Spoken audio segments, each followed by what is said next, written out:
What's going on, guys? Zach Klinger here with another Ranch Armor install guide. Today we are covering the Polaris 1000 Crew side steps. Obviously you see these guys are already installed. Later on in this video you'll see one of our other technicians putting them on. What I'm going to do is, since I was tied up on another project, is kind of point out what bolts he pulled out and then what he replaced them with and where the side steps exactly go on this. So if you guys want to follow me down, it's a relatively simple process. Even a caveman can do it. So obviously, orientation wise, right, your short bar is going to be towards the front of the vehicle, long bar is going to be towards the rear of the vehicle. That's going to help you determine your passenger and driver's side.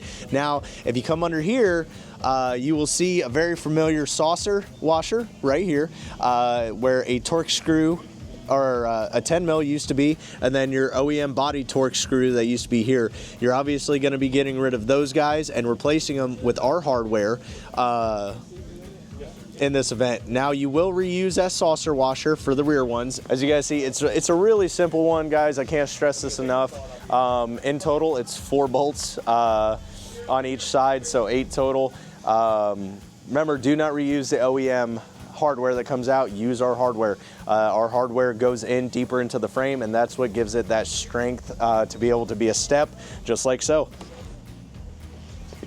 As you guys see, all of it is stout, all of it is ready to rock and roll. So you guys have a good one. As always, like, comment, subscribe, and if you guys got any comments, concerns, complaints, feel free to reach out to me. Have a good one.